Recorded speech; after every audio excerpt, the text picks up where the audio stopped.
বন্ধুরা এখন 4:30 বাজে। আমরা যাচ্ছি পঞ্চতত্ত্ব মন্দিরে আরতি দেখার জন্য। আজকে খুবই ভিড় হবে মনে হচ্ছে, দেখা যাক কতটা কি কভার করতে পারি।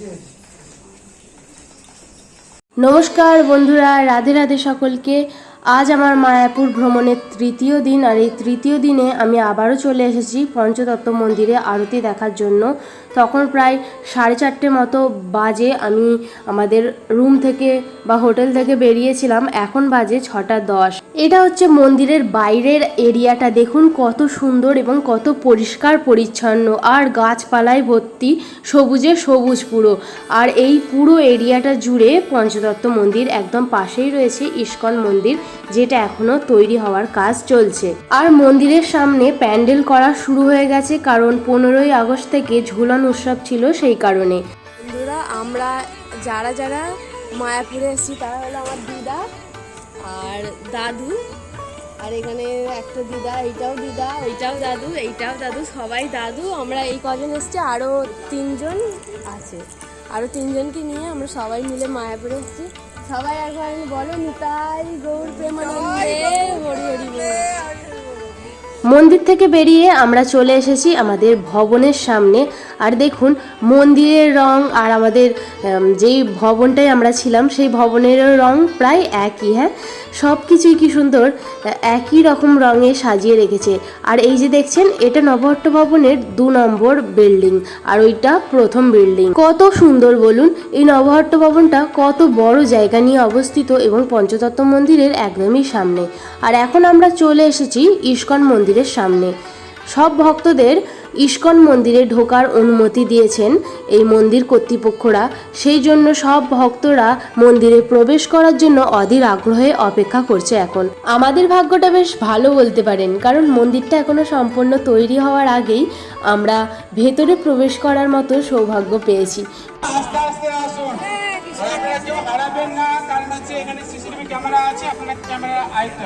এই ইস্কন মন্দিরটা সম্পর্কে আপনাদের একটু বলি। এই মন্দিরটি 2013 না 9 সাল থেকে তৈরি হওয়া শুরু হয়েছে, আমার ঠিক মনে পড়ছে না, কিন্তু 2026-এ এই মন্দিরটি ওপেন করা হবে। মানে এখনও 2 বছর কাজ চলবে, তারপর এই মন্দিরটি সম্পূর্ণ তৈরি হয়ে যাবে, ভক্তদের জন্য খোলা হবে 2026 সালে। আর এই মন্দিরের কারুকার্য হতে চলেছে অসাধারণ, অতুলনীয়। এখানে একসঙ্গে 10,000 ভক্ত মন্দিরটার ভিতরে ভগবানের দর্শন করতে পারেন।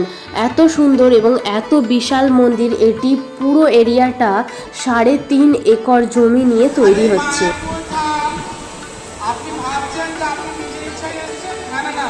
না, যতক্ষণ না কাউকে কৃপা করেন ততক্ষণ সে আসতে পারে। আপনারা যখন মায়াপুর ধামে এসছেন, আপনারা মহাপ্রভুর বিশেষ কৃপাতে আপনারা মায়াপুর ধামে এসছেন। আপনাদের মধ্যে অনেক মানুষ আছেন যারা প্রভুরা আছেন যে প্রথমবার মায়াপুর ধামে এসছেন না। দেখুন, তো তৃতীয় দিন পঞ্চতত্ত্ব মন্দির, ইস্কন মন্দির, তারপর খাওয়া দাওয়া করে দুপুরে একটু রেস্ট নিয়ে বিকালবেলা বেরিয়েছিলাম সমাধি মন্দিরে, মানে শ্রীলা প্রভুপাদ পুষ্প মন্দির এই মন্দিরটির নাম। মন্দিরের টিকিট মূল্য 20 টাকা এবং মন্দিরটির ভেতর কোনো রকম ক্যামেরা অ্যালাউ করা হয় না। বাইরেটা অতি সুন্দর, মনোরম পরিবেশ, পরিষ্কার পরিচ্ছন্নতা তো অতুলনীয়। তো মন্দিরটির বিশেষভাবে পরিচর্যা করার জন্য এই বাগানের সৌন্দর্যতা ভক্তদের মন কেড়ে নিয়েছে। মন্দিরের বাইরে রাস্তার দুদিক জুড়ে রয়েছে অসংখ্য রাশি রাশি দোকান। মন্দির ঘোরার পর আমাদের যা কিছু কেনাকাটি ছিল সেগুলো আমরা সবকিছু কিনে নিলাম। আমার তো যা কিছু কেনার তা তো কেনা হয়ে গিয়েছিল, তো বাকি দিদা দাদুরা তাদের বাড়ির জন্য, নিজের জন্য যা কিছু কেনার সব কিছু কিনে নিল। আর তারপরে সকলে মিলে বাড়ির জন্য দেখুন এইরকম খাস্তা এক জায়গা থেকে কিনে নিলাম। ঠিক এখান থেকে কিনিনি, খুবই মাছি বা বলতা ভনভন করছিল, সেই জন্য এক জায়গা থেকে কিনেছি, সেখানে বেশ পরিষ্কার পরিচ্ছন্ন ছিল। তো এইভাবে কেটে গেল আমাদের তৃতীয় দিনটাও। এবার আমরা নবহট্ট ভবনকে বিদায় জানিয়ে বেরিয়ে পড়লাম বাড়ির উদ্দেশ্যে। তার জন্য প্রথমেই তো টোটোয় করে আসতে হলো আমাদের লঞ্চ ঘাট পর্যন্ত। লঞ্চ ঘাটে এসে দেখি সে এক অসাধারণ পরিবেশ বন্ধুরা, দেখুন আপনারা কি অসাধারণ দেখাচ্ছে পরিবেশটা। মাথার উপরে মেঘ, তার উপরে আমি বসে আছি এখন গঙ্গায় লঞ্চের ওপরে, খোলা আকাশের নিচে লঞ্চের মাধ্যমে গঙ্গার ওপরে ভেসে চলেছি। সে এক অসাধারণ অনুভূতি এবং খুব সুন্দর লাগছিল। তার উপর যখন লঞ্চটা ছাড়লো, দেখুন আমরা ভেসে চলেছি গঙ্গার ওপর দিয়ে। গঙ্গার একটা অসাধারণ সৌন্দর্যতা দেখে আমার খুব খুব ভালো লাগছিল। আর ওই যে দেখুন কতটা পেরিয়ে চলে এসেছি ইস্কন মন্দিরটাকে। আর এখন আমরা একদম চলে এলাম দেখুন নবদ্বীপ স্টেশনে। এই ট্রেনটার মাধ্যমে আমরা একদম নামবো হাওড়াতে এবং হাওড়া থেকে আবার উলুবেড়িয়া, তারপর আমাদের বাড়ি। আর ট্রেনে উঠতে গিয়ে এত জোরে বৃষ্টি চলে এসেছিল যে পুরো ভিজে গেছি। তো যাই হোক, চলে এলাম উলুবেড়িয়া স্টেশনেতে। তো সবার আবার একসঙ্গে কবে দেখা হবে জানি না।